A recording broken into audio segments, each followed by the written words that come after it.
Bonjour et bienvenue sur La Santé par Nature, un podcast sur la santé abordé sous l'angle de la prévention naturelle et de bon sens, car comme on le dit très justement, mieux vaut prévenir que guérir.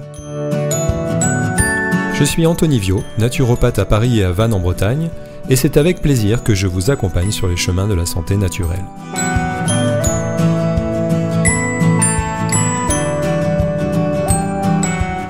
Aujourd'hui, je vous propose un entretien exceptionnel avec le naturopathe Alain Rousseau.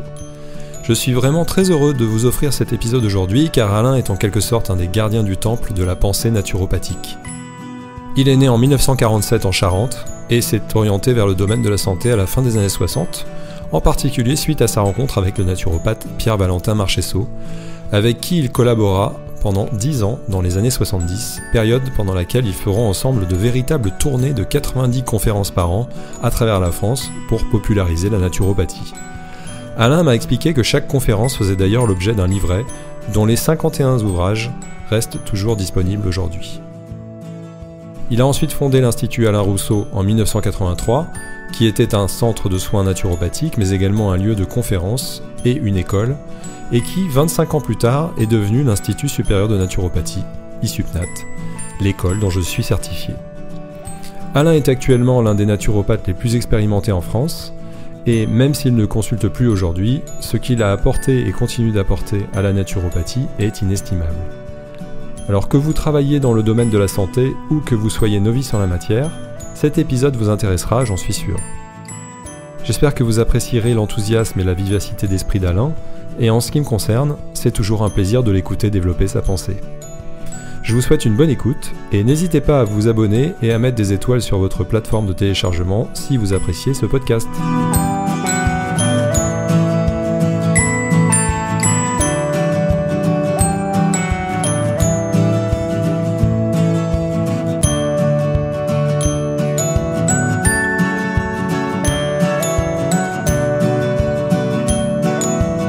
Bonjour Alain, bienvenue sur le podcast La Santé par Nature.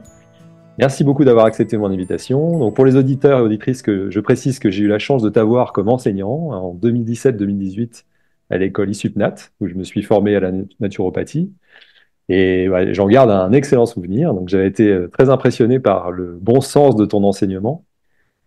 Et donc je suis très heureux de pouvoir discuter avec toi aujourd'hui et aussi que les personnes qui nous écoutent aient la chance de pouvoir entendre ta voix. Pour celles et ceux qui ne te connaissent pas encore, tu as récemment publié un livre que tu as appelé Plaidoyer pour la santé aux éditions d'Angle et qui, je dois l'avouer, pour moi est un peu une sorte de référence, hein, c'est un peu mon livre de chevet, sans vouloir te jeter des fleurs. Voilà. Et on peut juste rappeler que tu es l'une des rares personnes en France à avoir permis l'essor et la popularisation de la naturopathie et de sa philosophie. Et d'ailleurs, pour les personnes qui n'en ont jamais entendu parler, quelle serait ta définition de la naturopathie en quelques mots et quel est pour toi son intérêt en termes de santé préventive? D'abord, bonjour Anthony et merci de m'avoir invité à tes podcasts. J'ai regardé ce que tu avais déjà fait et je suis très satisfait de la définition que tu fais de la naturopathie. Et tu me demandes de la redéfinir. Je trouve ce que tu as donné dans ton podcast est très bien. Ceci dit, pour les auditeurs, eh bien, écoute, comment je définirais la naturopathie? Au sens littéral, la naturopathie veut dire aller dans le sens de la nature. Aller dans le sens de la nature. Alors évidemment, on a traduit par chemin de la nature, on a traduit par des tas de mots, mais ça veut dire aller dans le sens de la nature. Ça veut dire que si on dit cela, ça veut dire que la nature a un sens. Et si la nature a un sens, c'est celui de l'organisation de la vie terrestre. Car cette vie s'est organisée des milliards d'années. Nous en sommes issus depuis 3 milliards d'années. Et cette vie continue, elle continue en se développant, en se multipliant, en ayant des relations extrêmement particulières qui fait que notre planète, on peut dire que cette planète qui est une planète de minéral est une planète vivante. Et ce bon sens nous a amenés jusqu'à nous. C'est pas nous qui avons créé la nature, c'est pas l'homme qui a créé la nature. C'est pas l'homme qui a décidé comment ça devait fonctionner. Il est issu de cette programmation. Je dis programmation, je peux se méfier parce que quand on dit programmation, on dit un programmateur, etc. Néanmoins, c'est une réalité. Et nous sommes issus de cette réalité. Donc, quand je dis que la naturopathie est une médecine de bon sens, c'est qu'elle va dans le sens que je dirais volonté de la nature et de l'organisation de cette nature. Maintenant, on met des mots là-dessus. On met écologie, on met biodiversité, etc. Mais c'est cette perception que nous avons maintenant qui est tout à fait nouvelle, qui passe par la raison, mais que les anciens et que les animaux et que les végétaux ont naturellement suivi. Ce sont des règles, qu'on peut dire des règles ou des lois biologiques qui ont été suivies par toutes les espèces de la vie. Voilà. Donc, la naturopathie, c'est une médecine de bon sens, d'abord. Et cette médecine de bon sens s'adresse à chaque être vivant. On peut faire de la naturopathie pour les plantes, on peut faire de la naturopathie pour les animaux, on peut faire de la naturopathie pour les humains. Évidemment, ça a été développé en particulier pour les humains, mais elle est applicable à tous les êtres vivants. Ça s'appelle de l'écologie. Donc, la naturopathie, c'est l'écologie de la santé. Pourquoi le mot santé maintenant par rapport à maladie? Quand on parle de naturopathie, on pense à se soigner par la naturopathie. En réalité, la naturopathie, c'est pas une médecine de soins. C'est une médecine qui permet de perpétuer la vie et de la perpétuer dans les meilleures conditions possibles. Et cette santé envers lesquelles chaque être vivant lutte, c'est pour maintenir son existence d'abord, sa vie, sa survie, et aussi sa place dans la biodiversité. Et chaque espèce lutte. Et quand elle lutte, c'est pour faire quoi? Pour avoir le maximum de son expression vitale. Et cette expression vitale, c'est la santé. Donc, c'est un devoir obligatoire pour tous les êtres vivants de cette planète de maintenir leur santé. Et pour les humains, nous n'y échappons pas, nous faisons partie d'un de ces éléments de la biodiversité et nous devons aussi maintenir notre santé. Alors maintenant, pour comprendre cela, il faut peut-être comparer par rapport à ce que l'on connaît. On connaît actuellement une médecine, qui est la médecine qu'on dit allopathique, c'est un nom un peu compliqué, mais c'est une médecine auquel nous avons tous recours, c'est une médecine qui est officielle, c'est une médecine qui est remboursée par l'assurance maladie, etc. Et cette médecine-là est une médecine qui traite les maladies. Quand je dis traiter les maladies, en général, c'est avec des médicaments, ça peut être un antipyrique, un antibiotique, etc. Enfin, tout médicament qui semble spécifique à cette maladie. Ce système allopathique ne s'intéresse qu'à la maladie, mais pas à la santé. Éliminer une maladie ne veut pas dire faire de la santé. Éliminer une maladie, c'est supprimer ce qu'on appelle les symptômes de la maladie, tous les troubles de cette maladie, tout ce qui nous gêne, tout ce qui nous handicape par rapport à nos envies, nos besoins, nos désirs. Quand on est malade, on ne peut pas faire ce que l'on veut exactement. Notre corps ne suit pas, on n'est pas bien dans son corps, on n'est pas bien dans sa tête, etc.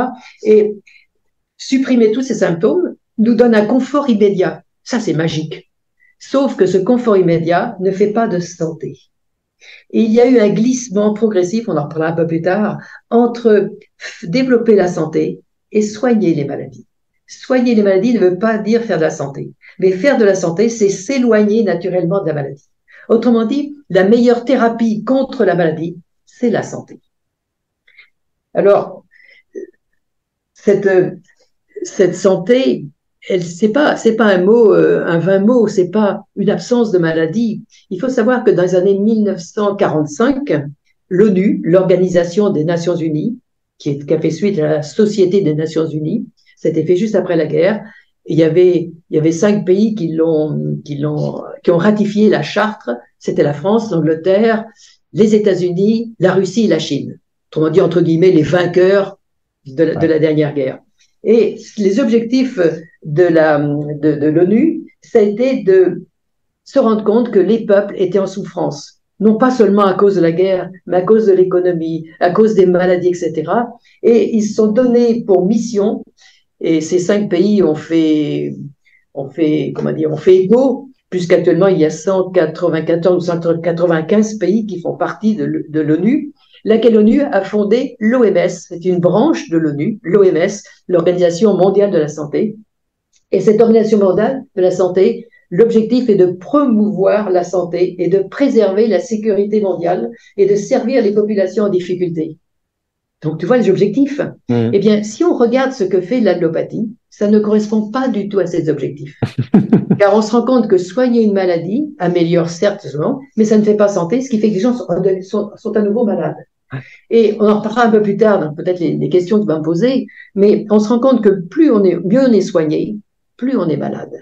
Et on se rend compte actuellement, nous avons un système de santé particulièrement performant, tout le monde a accès à cette médecine, gratuitement, entre guillemets, ou solidairement, en payant un peu de sa poche, mais on se rend compte que la santé n'est jamais obtenue. On passe de maladie en mieux-être, de mieux-être en maladie, de maladie en convalescence, de convalescence en mieux-être, etc. Et on finit toujours où? Pratiquement maintenant à l'hôpital. Et quand on regarde à l'hôpital, ou quand les gens meurent encore chez eux, c'est à côté du lit du mourant, il y a une table de médicaments. Donc on se rend bien compte que ces médicaments, ils ne permettent pas à la santé de se développer. Peut-être qu'ils améliorent un confort dans la survie de l'individu, mais pas dans sa qualité de vie. Et on voit bien que les fins de vie deviennent de plus en plus difficiles. Et elles le seront de plus en plus. Et ce ne sont pas des médicaments qui vont pouvoir améliorer cette situation. La vraie solution, c'est de mourir en bonne santé, en ayant gardé toutes ces aptitudes à se mouvoir par eux-mêmes, se suffire à soi-même et garder un esprit actif pour pouvoir continuer à méditer sur sa situation d'humain. Parce qu'après tout, nous sommes des humains et ce qui nous différencie, c'est cette capacité de se poser des questions, des interrogations et d'essayer d'apporter des réponses. Et ça, c'est jusqu'à la fin de sa vie qu'on peut apporter des réponses. Et je dirais peut-être qu'au dernier souffle, on a encore des réponses qui peuvent arriver. Mais quand je vois des personnes qui sont atteintes de démence, comme l'Alzheimer, qui est bien connu, ces gens, quelquefois, ont perdu leur capacité cognitive depuis quelquefois 5 ans, 10 ans, 20 ans avant de mourir. Et là, on s'interroge, on dit, mais est-il normal qu'une vie se termine comme cela? Ce phénomène se passerait pour un animal, il serait immédiatement éliminé par la nature. Mais nous, humains, avec notre compassion qui est naturelle, on va aider ces gens-là à vivre, pas qu'ils meurent, sauf que leur intellect est mort, entre guillemets. Donc ça, ces fins de vie qui augmentent dans tous les pays qu'on appelle industrialisés, qui ont un haut pouvoir de pouvoir d'achat, eh bien ça se produit de plus en plus. Et on se rend compte en même temps que le nombre des maladies augmente. Le nombre, je dis bien, c'est plusieurs milliers de maladies qui atteignent l'humain. Et ça augmente toujours. Et on se rend compte que ces maladies sont de plus en plus graves, car avant, il y avait des maladies infectieuses, il y avait des déficiences organiques, etc.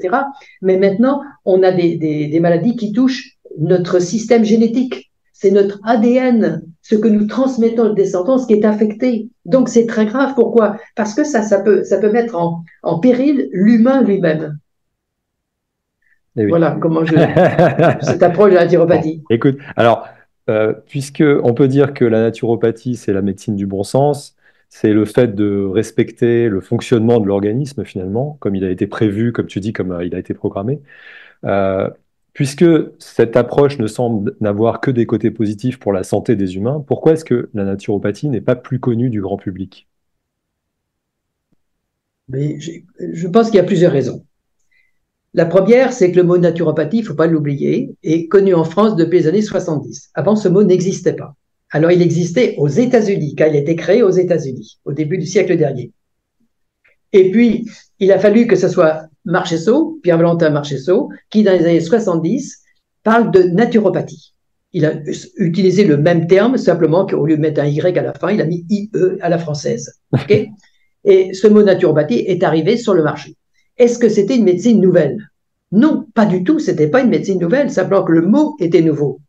Mais cette médecine est une médecine qui était pratiquée par ce qu'on appelait les médecins naturistes. C'était des médecins qui avaient un diplôme de médecine, mais qui, au lieu de soigner avec des médicaments, soignaient par ce qu'on appelait des moyens naturels, non pas pour soigner les maladies, mais pour développer la santé. Donc, il y avait déjà une tradition qui était là. C'est la tradition des Cartons, c'est la tradition des Durville, etc. Donc, ces gens-là avaient fait la démarche, bien qu'ils aient une formation allopathique, de comprendre que les médicaments n'étaient pas la solution aux problèmes humains. La solution était de développer la santé. Et donc, cette naturopathie s'appelait naturisme à l'époque. Et le naturisme a donné le naturisme que l'on connaît, un peu péjoratif dans la mesure où les gens se vivent nus, etc. pendant la période de vacances. Ok, ce qui est très bien en soi. Et ce qui était au départ une idée très noble, qui a été un petit peu transformée, etc. On en parle quelquefois avec un peu d'humour, mais c'était une réalité, aller au contact de la nature pour redévelopper sa santé. C'était ça le point de départ. Donc, la naturopathie n'est pas nouvelle, le mot est nouveau. Mais il fallait faire connaître ce mot, et puis, face au développement de la médecine allopathique, la médecine des médicaments, eh bien, il a fallu, comment dire, il s'est imposé l'idée que, à force de trop de médicaments, c'était peut-être pas si bien que ça. Il fallait peut-être chercher une autre façon de se soigner. Et c'est comme ça que la naturopathie s'est développée en parallèle de l'allopathie. Mais en parallèle, c'est un mot prétentieux parce que la naturopathie était comment, elle balbutiait un petit peu ses informations, alors qu'on avait une médecine allopathique extrêmement puissante qui envahissait les médias, tous les moyens d'information de sa pensée. Et la pensée allopathique n'est pas la pensée naturopathique. La pensée allopathique est basée sur le matérialisme et la pensée naturopathique est basée sur le vitalisme. Autrement dit, ce qui est plus important pour nous, pour le naturopathe, c'est pas le corps dans son fonctionnement, c'est la vie qui anime. Et pour le médecin allopathe, c'est plutôt le fonctionnement organique, ce qui se passe, les phénomènes physiques, les phénomènes chimiques qui se passent au niveau du corps qui sont les plus importants. Et quand on a parlé de maladie, eh bien, la maladie a trouvé une expression scientifique dans ces phénomènes physico-chimiques qui se déroulent dans le corps. Et quand ces phénomènes physico-chimiques ne correspondent pas à une organisation correcte, entre guillemets, qu'on appelle la santé, eh bien, la science a trouvé une parade à cela, apporter de la chimie pour modifier entre guillemets la mauvaise chimie qui nous rendait malades. Et c'est ce qu'on appelait le médicament chimique. Sauf que ce médicament chimique, on s'est rendu compte avec le temps, parce qu'au début, tout le monde a pensé que c'était la meilleure solution pour retrouver la santé, ne plus être malade. On s'est rendu compte que ces médicaments avaient un inconvénient, c'est qu'ils n'étaient pas acceptés par l'organisme. Même s'ils modifiaient les symptômes, ils amélioraient la situation apparemment, ils entraînaient des troubles organiques annexes. Et c'est ce qu'on a appelé, on a mis un mot très vite, on a mis iatrogénicité. On s'est rendu compte que plus on soigne ces maladies avec des médicaments, plus les médicaments vont induire des perturbations organiques et qui vont créer de nouveaux troubles. Et c'est sur ces nouveaux troubles, la médecine va mettre un nom de maladie. Et à ce nom de maladie, il y aura un médicament spécifique qui entraînera de nouveaux troubles. C'est pour ça que je disais tout à l'heure, on est de mieux en mieux soigné, mais de plus en plus malade. Et parallèlement à cette pensée, la pensée vitaliste est apparue, elle n'est pas nouvelle, elle est très ancienne. D'ailleurs, c'est elle qui anime les trois médecines qu'on appelle traditionnelles à l'OMS, que sont la médecine ayurvédique, la médecine chinoise et la naturopathie. Ce sont des médecines vitalistes, c'est-à-dire qu'on respecte la vie dans le corps, on sait que cette vie a un programme et il faut se mettre dans le programme de cette vie. À partir du moment où on sort du programme, les troubles apparaissent. Si on rentre dans le programme, les troubles disparaissent. Donc, c'est peut-être les excès de la médecine allopathique qui a permis à la naturopathie de se développer, ou de moins de reprendre un peu de vigueur. Actuellement, on se rend compte qu'elle va en prendre de plus en plus. Pourquoi? Parce que la mauvaise santé n'affecte pas que l'humain, elle affecte aussi les animaux, elle affecte aussi les végétaux. Et on se rend compte qu'on soigne les humains comme on soigne les végétaux, comme on soigne les animaux, avec des médecines, des médicaments, des médecines antisymptomatiques. C'est-à-dire qui neutralisent les symptômes, mais qui ne rétablissent pas la santé. Et en même temps, le phénomène de iatrogénicité existe. C'est-à-dire ces molécules, médicaments que l'on pensait disparaître après leur utilisation dans l'organisme, pas du tout. Elles n'ont pas disparu. Ces molécules se retrouvent dans la nature. Et elles sont captées par d'autres êtres vivants. Ce qui fait que ça entraîne un système qu'on appelle la pollution. Mais ça ne veut pas dire grand-chose. Ça s'appelle en fait la destruction progressive de la vie terrestre. Donc, quand je disais que la naturopathie est une médecine écologique, elle est écologique par nécessité. Et on ne peut pas dissocier la naturopathie de l'écologie générale. Il faut que la santé soit la recherche pour tous les êtres vivants. Et malheureusement, nous avons une lourde responsabilité dans la dégradation de cette fameuse biodiversité. Eh oui. Alors, une idée que tu développes dans ton livre, une idée très importante dans la naturopathie que tu as enseignée, et qui va à l'encontre de ce qu'on a généralement en tête, cette idée, c'est que pour comprendre comment le corps humain fonctionne, il faut reconnaître que ce qu'on appelle maladie aiguë fait en quelque sorte partie de la santé. Et même que tout est prévu par notre organisme pour que la santé soit recouvrée grâce à ce type de maladie. Est-ce que la confusion, déjà ça, ce que je viens de dire là, c'est quand même pas très très connu, mais est-ce que la confusion ne vient pas du fait que l'on met le mot maladie sur ce qui n'est qu'un auto-nettoyage de l'organisme et qui est certes souvent accompagné de symptômes désagréables? Oui, je pense qu'il faut revenir à plusieurs notions philosophiques, notions économiques, notions scientifiques, etc., qui fait que D'abord, je n'ai pas tout à fait répondu à ta question parce que pourquoi la naturopathie n'est pas reconnue? D'abord, il fallait qu'elle soit connue avant d'être reconnue. Et deuxièmement, il faut comprendre que comment est arrivée cette médecine allopathique? Comment est-on arrivé à utiliser les médicaments pour éradiquer les maladies? Eh bien, tout simplement, ça a été une décision de l'Institut Rockefeller dans les années 1930 aux États-Unis, qui a décidé que, comme il y avait un essor incroyable de la chimie qui produisait des nouvelles molécules qu'on testait sur des symptômes et qui faisaient disparaître les symptômes, on a décidé, c'est une décision de l'Institut Rockefeller, de trouver pour chaque maladie connue un médicament spécifique de cette maladie. D'accord. Médicament spécifique à la maladie. D'accord? Et on y a cru. Pourquoi? Parce que ces molécules, comme les médicaments, faisaient disparaître les symptômes. Et on pensait que les symptômes disparus, la santé était retrouvée. Mais c'est quand même fabuleux, parce que quand on a des symptômes et qu'on n'est pas bien, on prend une molécule, ça disparaît. Mais ça, c'est magique quelque part. Tout le monde y a cru. Tout le monde y a cru. Et ensuite, il faut comprendre que, je vais expliquer ce que c'est que la maladie qu'on appelle guérisseuse, qui est la vraie maladie qui permet de retrouver la santé, il faut la supporter. La supporter, ça veut dire supporter les douleurs, supporter l'affaiblissement, supporter l'incapacité de travailler, l'incapacité de penser, etc. Et ça peut durer 8 jours, 10 jours, 12 jours, le temps que le corps retrouve son équilibre. Mais ça, c'est fastidieux, vous comprenez? Alors que avec le médicament, on peut continuer ses activités. J'ai mal à la tête, je veux assurer mon interview aujourd'hui, je prends un petit comprimé et je peux le faire. Alors si j'ai eu mal à la tête, j'aurais un peu de difficulté pour le faire. Mais ça, c'est quand même un côté magique. Sauf que c'est pas le comprimé. Si j'avais pris un comprimé avant pour dire que je n'aurais plus de mal à la tête, ça fonctionnait pas. Il faut que j'ai les symptômes pour que le médicament donne son effet. Donc, il faut que j'attende d'être malade pour prendre des médicaments. Parce que si les médicaments protégeaient de la maladie, il suffit d'aller à la pharmacie, prendre tous les médicaments contre toutes les maladies, on serait protégé. Non, on serait mort, on serait complètement intoxiqué. Donc, c'est pas possible. Donc, le médicament, on voit bien qu'il ne fait pas de santé.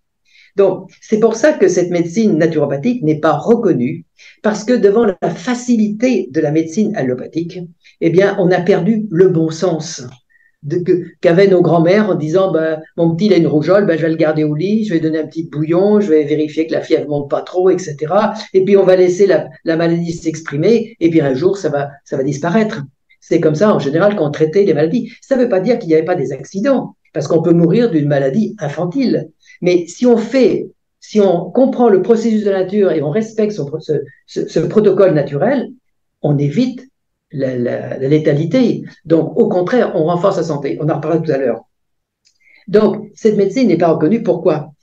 Parce que, d'un autre côté, c'est une médecine qui fait de la santé, et la santé ne rapporte rien financièrement.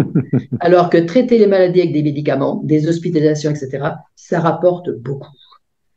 Il faut comprendre, quand on voit la richesse des laboratoires, qui servent non seulement à payer les professionnels qui travaillent dans le laboratoire, mais aussi les dirigeants, mais aussi tout le monde y trouve son compte, hein. Même l'État y trouve son compte parce qu'il paye des taxes, etc., des impôts, etc. Donc, cette maladie rapporte beaucoup. Et dans notre système capitaliste tel qu'il est institué actuellement, tel qu'il fonctionne, la maladie rapporte beaucoup. Et la santé, malheureusement, ne rapporte rien. D'ailleurs, quand je pense à Michel Barnier, notre Premier ministre qui vient juste d'être nommé, qui veut faire des réductions de dépenses, écoutez, une des premières choses qu'il a à faire, c'est promouvoir la santé. Parce que la maladie en général, coûte à l'assurance maladie plus de 200 milliards. Et elle est toujours en déficit d'une année sur l'autre. On augmente le budget ou on essaie de faire des réductions dans les dépenses, mais ça augmente tout le temps. Et le déficit est toujours là. Ça veut dire que cette médecine ne fait pas de santé, parce que si on est bien soigné, on devrait être en meilleure santé, donc on devrait moins consommer de médecine. En réalité, c'est l'inverse. Hein. Donc, et on a en plus des maladies de plus en plus graves, qui coûtent de plus en plus cher. Ça s'appelle les maladies chroniques. On va en reparler. Mais ces maladies chroniques consomment 60% du budget de l'assurance maladie. Sur les 300 millions, c'est 180 qui sont dépensés uniquement pour ce qu'on appelle les maladies chroniques. Mais les maladies chroniques, on va voir, elles relèvent d'une mauvaise médecine, de la iatrogénicité. Alors, tu me posais la question de la maladie aiguë, c'est ça? Oui, la maladie aiguë ou de... Voilà, je te laisse développer. Alors, il faut comprendre les deux choses. Quand le naturopathe parle de maladie, il parle d'une maladie auto-guérisseuse, il parle d'une pseudo-maladie, il parle d'une crise curative. Autrement dit, la maladie pour le naturopathe, c'est un phénomène qui est déclenché par l'organisme lui-même sans faire appel à notre propre volonté pour retrouver la perturbation qu'il a dans son fonctionnement. On peut traduire ça par un mot un peu technique qui s'appelle l'homéostasie. L'homéostasie, c'est qu'un organisme qui fonctionne correctement a un certain nombre de molécules toxiques et un certain nombre de molécules utiles qu'il doit maintenir en équilibre. Et cet équilibre, il est maintenu en dehors de notre volonté, et c'est tout le système organique qui participe à cela, le système nerveux, le système glandulaire, et puis tous les organes, la respiration, le foie, les intestins, la musculature, etc. Tous ces organes participent dans une symbiose très particulière qui fait que chacun est au service de l'autre et que l'objectif est de maintenir une unité fonctionnelle de la plus haute performance, qu'on appelle la santé. D'accord? Cette maladie, elle se déclare tout de suite et spontanément dans les premières semaines, quelquefois les premiers mois ou les premières années de la vie. C'est ce que nous appelons les maladies infantiles.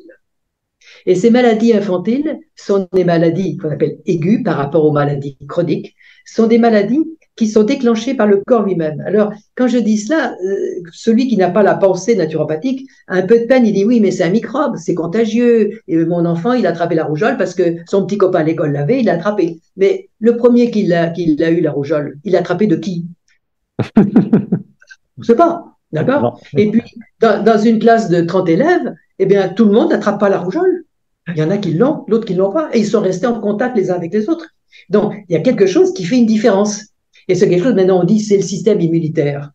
Mais ce système immunitaire, ça veut dire que s'il y a eu un microbe ou un virus, d'accord, un microbe, une bactérie ou un virus qui a infecté l'organisme, c'est parce que les conditions étaient propices au développement de cette bactérie ou de ce virus. Autrement dit, les microbes n'arrivent pas là par hasard, ils arrivent quand ils ont des conditions optimales pour se développer. Sinon, ils restent là où ils sont. D'accord? Ils ne peuvent pas se multiplier. Pour qu'ils se multiplient, pour qu'un microbe en fasse 2, puis 4, puis 8, puis 16, puis 32, etc., etc. C'est pour ça que c'est exponentiel. Et comme les bactéries se multiplient toutes les 20 minutes, on voit qu'à la fin de la journée, ce sont des millions de bactéries que l'on a. Et des millions de bactéries, ça veut dire que le corps doit lutter encore plus vite. Mais comment ces bactéries se construisent? Elles se construisent avec quoi? Avec de la matière. Elles la prennent où, cette matière? Dans notre organisme. C'est pas de la matière qui vient de l'extérieur, c'est bien à l'intérieur. Elle se développe à l'intérieur, elle trouve ce dont il faut nécessaire pour se développer. Eh bien, justement, ces conditions qui permettent aux microbes de se développer sont des conditions, sont des molécules que le corps aurait dû naturellement éliminer. C'est ça. Pourquoi? Parce que il faut bien comprendre le fonctionnement du corps. On ne peut pas vivre sans notre environnement. Pourquoi? Parce que nous échangeons de la matière en permanence. J'ai besoin de prendre de la matière, de l'air, de l'eau, des aliments. D'accord? Tout ça, c'est de la matière qu'on appelle organique, en quelque sorte. Et mon corps, après avoir utilisé cette matière dans les cellules, fait que cette matière s'use, il y a des cellules qui meurent, cette matière est rejetée et redonnée à la nature. Ça s'appelle les urines, ça s'appelle la sueur, ça s'appelle les fesses, etc. Et tout ça, c'est quoi? C'est recyclé par des bactéries. Et ces bactéries vont recycler, des bactéries, champignons, etc., vont recycler ça pour donner des végétaux, voire des animaux qui ont consommé les végétaux, pour m'apporter une nouvelle matière vivante. Eh bien, on s'est rendu compte que les bactéries, au lieu de se développer sur la matière que j'ai rejetée, elles viennent se développer sur la matière que j'ai conservée, que je n'ai pas su évacuer, éliminer. C'est ça la maladie infantile. C'est la première maladie. Et ça, l'enfant ne tombe pas malade parce qu'on a décidé qu'il soit malade, ou parce que c'est l'hiver, ou parce que c'est l'été. Il tombe malade parce que, justement, il n'a pas su épurer son organisme au fur et à mesure du temps, au fil des jours.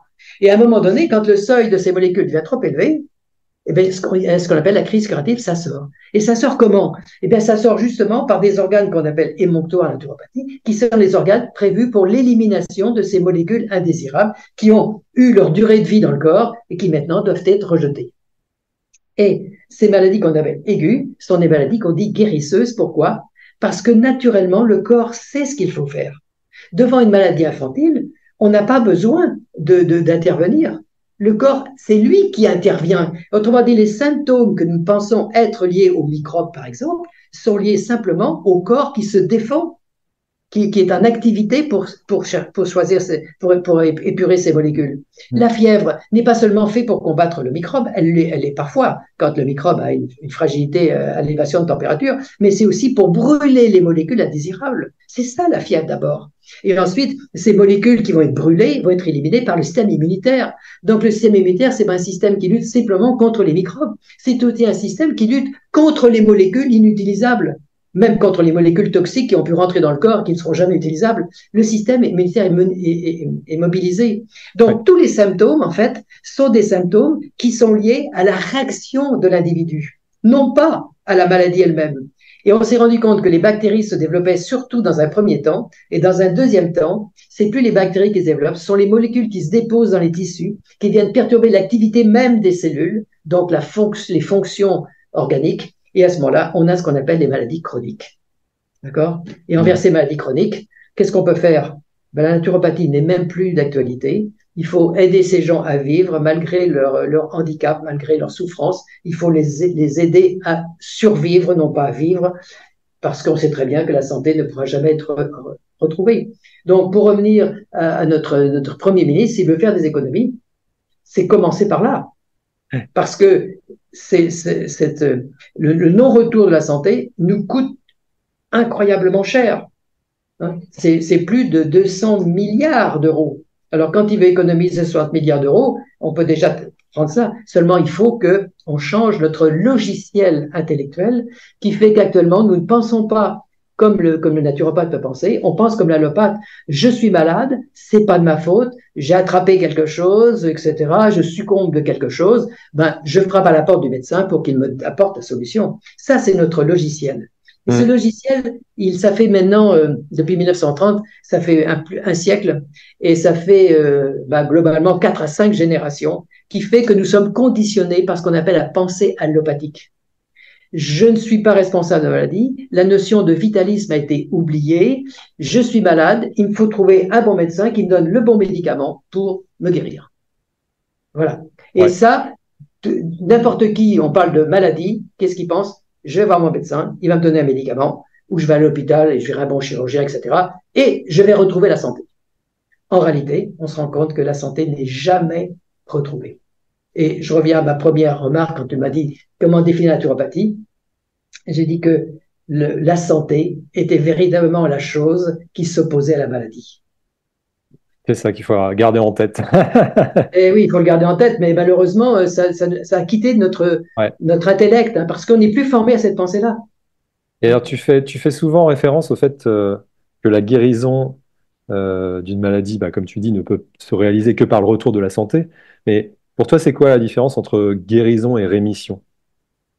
Alors, entre guérison et rémission, je dirais que la vraie guérison, c'est la normalisation de l'homéostasie, c'est-à-dire la normalisation de toutes les fonctions, l'harmonisation de toutes les fonctions dans le corps qui fait qu'on jouit d'une espèce de capacité à vivre extraordinaire.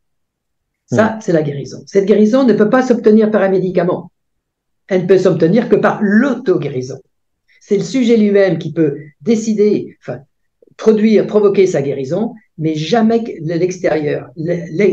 Tout apport extérieur ne peut pas guérir. C'est impossible. C'est le sujet qui a la capacité de s'auto-guérir. Mais c'est valable pour tous les êtres vivants. Qu'est-ce qui guérit un être vivant? C'est lui-même. Il ne peut pas être guéri par un autre être vivant. Il peut être guéri que par lui-même. Alors bien sûr, quand on parle du médecin, c'est bien un médecin qui guérit un autre, c'est bien un médecin humain qui guérit un autre humain. Mais cette guérison n'est pas guérison. Ça s'appelle rémission. Sauf que le mot rémission est utilisé plutôt dans le cancer. On estime que quand on a perçu les cellules cancéreuses, qu'on les a éradiquées par une radiothérapie, une chimio, etc., et on se dit, les examens à la fin de ce traitement montrent qu'il n'y a plus de cellules cancéreuses. On n'en retrouve pas. Et puis si au bout de 5 ans on n'en a pas retrouvé, eh ben, vous êtes guéri. Vous étiez en rémission, puis au bout de 5 ans, vous êtes guéri. Ce qui ne veut pas dire que vous n'allez pas refaire un cancer au bout de 5 ans. Ce qui ne veut pas dire qu'il n'y a pas eu quelques cellules qui étaient disséminées dans le corps, mais en quantité suffisamment faible pour ne pas être dépistées par les moyens dont dispose la médecine allopathique. Mais ces cellules peuvent à un moment donné se remultiplier et redévelopper un cancer, soit le même, soit dans des organes différents, jusqu'au jour où il va se généraliser et on dira, bah oui, mais vous avez eu une rémission de 5 ans, c'est quand même pas mal. Vous auriez pu mourir dès le début. C'est ça la rémission. Donc la rémission, c'est le ralentissement ou l'arrêt momentané de de l'évolution de la maladie. De la maladie. D'accord? Donc, j'aurais pour que ça bien clair que guérir une maladie n'est pas faire de la santé. Un petit cas pratique pour illustrer tout ça. Chaque année, j'ai remarqué que fin août ou début septembre, je, entre guillemets, tombe malade. Alors que j'ai une congestion ORL, j'ai le nez qui coule, je tousse, ça se transforme en bronchite, etc. Est-ce que ce ne serait pas le témoignage que, comme c'est à ce moment de l'année que j'ai le maximum d'énergie vitale, mon organisme en profite pour se nettoyer? Ben non, et tu as dit que tu étais tombé malade. Ouais. Tu as dit que tu es tombé malade. J'ai dit entre guillemets. C'est quand même pas de ta faute, quoi, pas fait exprès de tomber. Tu vois encore notre logiciel comme il est monté? Est-ce que même les mots traduisent notre fond de pensée. Non, j'ai compris ta pensée. Est-ce que mon corps essaye d'éliminer sous forme de mucosité tous les déchets, les toxines que j'ai accumulés en mangeant mal, etc. pendant des semaines ou des mois? Alors, non, tu as exactement, tu as dit la chose vraie, à savoir que chaque fois que la vitalité est suffisante dans un organisme, si celui-ci détient des molécules qui le perturbent, c'est-à-dire si son humeur est légèrement déstabilisé, le corps remet l'équilibre. Et quand il remet l'équilibre, on peut remarquer pour tous que ça sort toujours quelque part. Par le nez, par les voies respiratoires, par la peau, par l'intestin, etc. On voit que des choses sortent. Si on analysait ces molécules qui sortent, on se rend compte elles sont toujours issues d'une matière qui n'a plus de raison d'être dans l'organisme. Ou bien des cellules mortes qui n'ont pas été complètement éliminées parce que l'apoptose, la faculté de ces cellules à la mort de se disloquer complètement, de revenir en molécules très simples, se décomposer en molécules simples, ça permet d'être éliminé. Mais souvent, l'apoptose cellulaire n'a pas lieu correctement et il reste des débris, des morceaux de cellules. Et ces morceaux de cellules, eh bien, le foie, l'intestin et les reins ne peuvent pas l'éliminer tel que. Il faut que c'est le système immunitaire qui le démonte en vraiment molécules toutes simples pour pouvoir être éliminé. Et ce travail-là ne se fait pas systématiquement. On manque d'énergie pour le faire, notre énergie est détournée vers nos activités professionnelles ou autre chose, ou le stress. On pourrait parler du stress en détail. Comme on dit, notre énergie organique est détournée vers d'autres fins, ce qui fait que cette énergie n'a pas le temps de remettre de l'ordre dans l'organisme. Mais si à la faveur d'un regain d'énergie, parce qu'on a supprimé des postes de dépenses, ou bien qu'on a gagné d'énergie au contact de la nature, car c'est comme ça qu'on prend l'énergie. Il s'agit bien d'énergie vitale, non pas d'énergie matérielle qui est liée à la combustion des sucres, etc. Ça, c'est l'énergie alimentaire. Ça n'a rien à voir avec l'énergie dont nous parlons aujourd'hui. On parle d'énergie vitale. C'est ce que la nature nous apporte. C'est la lumière, c'est l'eau, c'est l'air, c'est le contact avec les animaux. On appelle le chi, le prana. C'est ça, c'est le chi. C'est tous ces mots qui ont été inventés par les hommes pour définir cette chose immatérielle, mais que chacun peut percevoir, mais que la raison nous interdit d'accepter, parce que notre raison ne peut pas le démontrer scientifiquement. Donc c'est inacceptable pour un vrai scientifique. Mais pour un naturopathe qui fait fonctionner ses deux cerveaux, gauche et droit, cette notion d'immatérialité lui est tout à fait accessible.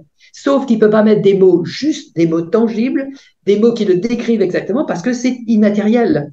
Notre vraie raison et notre façon de décrire les choses ne peuvent se faire que sur le plan matériel des choses. Et l'allopathie est une médecine matérialiste.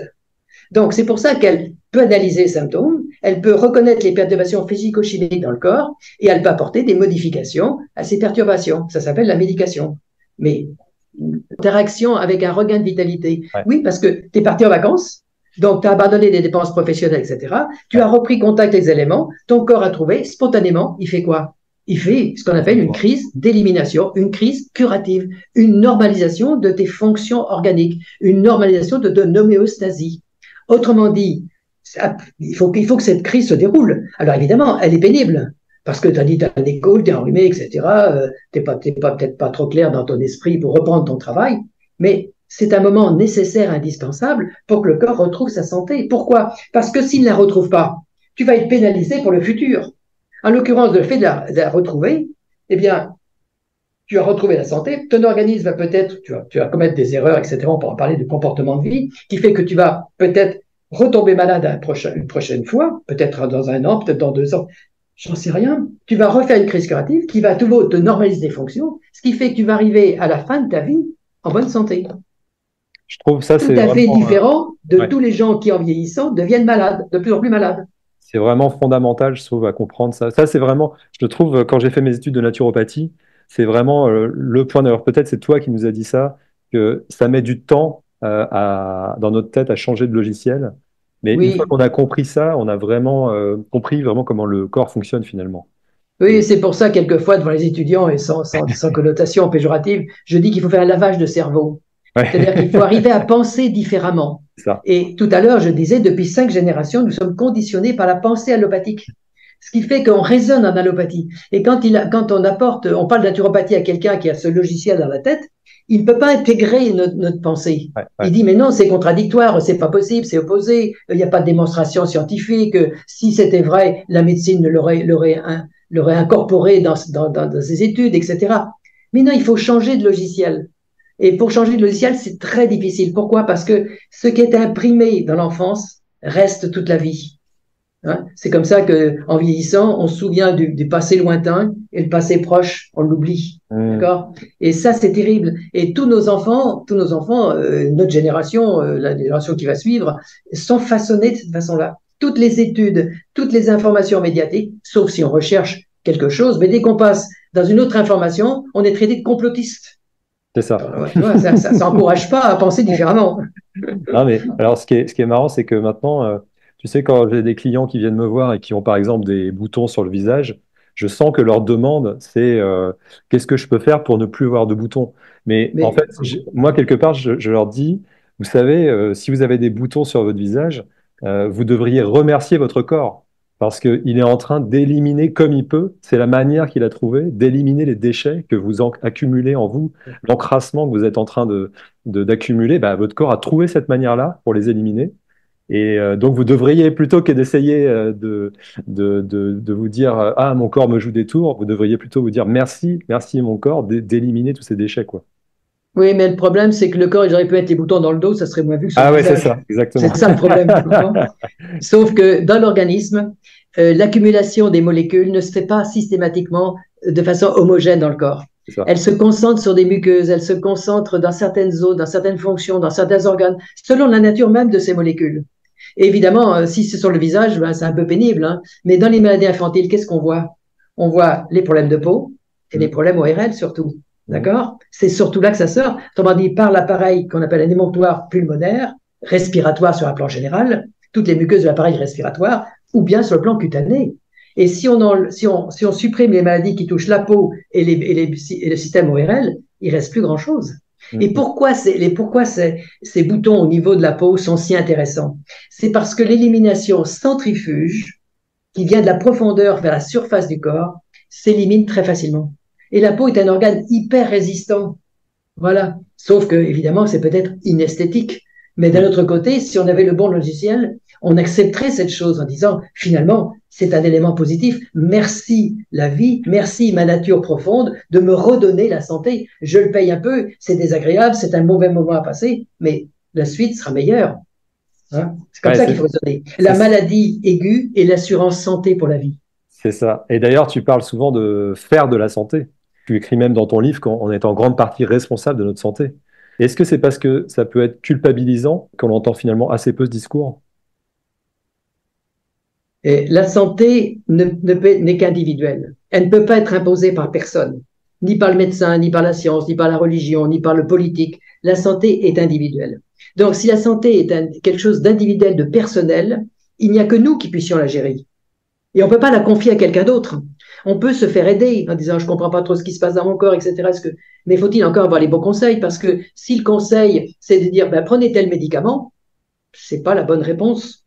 Donc, on a besoin comment dire, la santé, c'est quelque chose de dynamique qui se fabrique, qui se construit, qui se fortifie au fil des jours.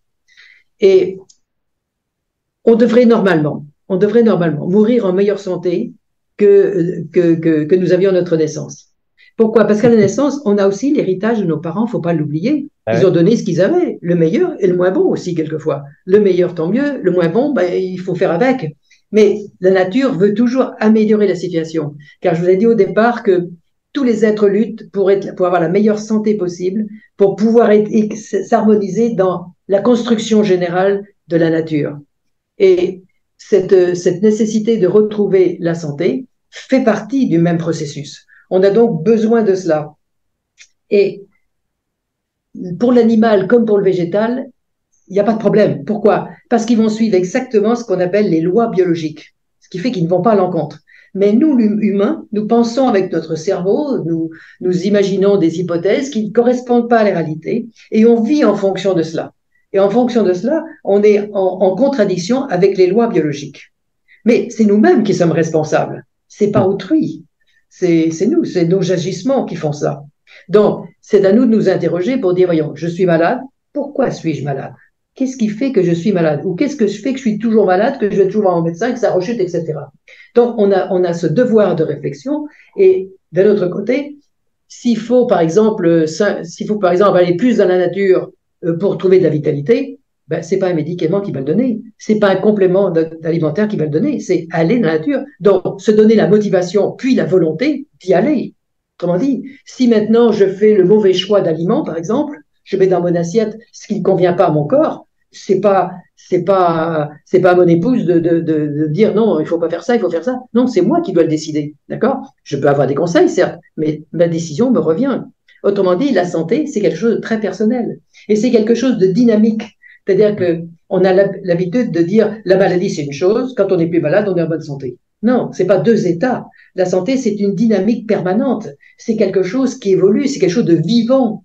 Ouais. Autrement dit, quand tout va bien, on jouit d'un bonheur de vivre, d'une joie d'exister, etc., des capacités extraordinaires. Quand ça va pas bien, ben on perd un peu tout ça. Donc, c'est quelque chose de fluctuant. On évolue de la santé vers la maladie et de la maladie vers la santé. Mais ce ne sont pas des états, c'est tout le temps quelque chose de dynamique. D'ailleurs, on voit bien que les maladies évoluent de maladies aiguës, centrifuges, vers des maladies chroniques, dégénératives, destructrices. Ben pour la santé, c'est pareil. On peut naître avec un capital qui est des moins bons. On peut maintenir sa santé par ces fameuses crises curatives parce qu'on ne peut pas vivre parfaitement. Et d'un autre côté, on peut renforcer sa santé, c'est-à-dire améliorer son capital génétique. Ce que, avant, il y a 30 ans, quand je disais ça, tout le monde me disait, mais vous êtes fou, Rousseau. Et maintenant, on parle de quoi maintenant? On parle de systémique et on parle d'une autre technique qui s'appelle l'épigénétique. L'épigénétique, et voilà. Et qu'est-ce qu'on vient de découvrir? Que nos comportements, nos agissements agissent sur nos gènes. Autrement dit, nous accumulons le meilleur dans l'ADN. Et si on accumule des choses meilleures, on pourra les transmettre à la descendance. Et actuellement, c'est pas le cas. On se rend compte qu'il y a une dégénérescence. Alors, c'est des mots qu'on n'ose pas prononcer parce qu'ils sont difficiles à entendre, mais c'est une réalité. D'accord? Et on voit des enfants maintenant qui ont des maladies graves, comme les maladies de la vieillesse, quoi. Des cancers, des choses épouvantables. Et ça arrive dans la jeunesse, ce qui était impensable en soi. Sauf accident de la nature qui peut toujours arriver, mais globalement, c'est quand même des phénomènes que l'on observe. Et on les observe où? Ben, dans les pays en plus industrialisés. C'est étrange, ça. Autrement dit, les pays les mieux soignés, hein, où la santé est la mieux entretenue. Et quel est le rôle du psychique dans tout ça? Parce que le docteur Bach, à qui on doit le concept d'élixir floraux, il disait qu'on devrait en réalité plus s'occuper du malade que de la maladie. Oui. Donc, parce que les maladies découlent souvent d'attitudes mentales néfastes. Est-ce que c'est une idée que tu défends également? Ben, écoute, j'ai déjà répondu en disant que dans les années 1930, quand l'Institut Rockefeller a décidé de trouver un médicament pour chaque maladie, on s'est intéressé à la maladie et non plus au malade. Avant, on s'intéressait aux malades, on s'intéressait aux réactions du malade, comment il réagissait, etc. Et en fonction de ses réactions, s'il avait trop chaud, on refroidit, s'il avait trop froid, on le réchauffait, etc. Enfin, on regardait un peu comment le malade réagissait. À partir du moment où on a décidé, et c'est pour ça qu'on parle de convention, et c'est pour ça que la médecine allopathique est appelée médecine conventionnelle, c'est une convention, donc c'est pas naturel, c'est une convention. C'est vrai, ouais. Eh bien, on a oublié justement que le malade détenait la solution de la guérison. Et actuellement, on pense que la guérison ne dépend que d'un apport extérieur. Un médecin, un médicament, un chirurgien, etc. Enfin, quelque chose qui nous apporte la solution. La solution ne vient plus de nous-mêmes. Donc, cette médecine dite conventionnelle est une médecine qui continue à se développer. Pourquoi? Parce qu'elle crée de nouvelles molécules. Et avec ces nouvelles molécules, quand on les teste sur certains symptômes, on fait disparaître les symptômes. Et comme il y a de nouvelles maladies avec de nouveaux symptômes, on trouve toujours des molécules qui font disparaître les symptômes. Sauf que j'expliquais tout à l'heure qu'on va dans ce qu'on appelle la iatrogénicité, vers des choses de plus en plus graves au point de vue maladie. Voilà, c'est la fin de la première partie de cet entretien avec Alain Rousseau. Rendez-vous dans la deuxième partie pour écouter la suite.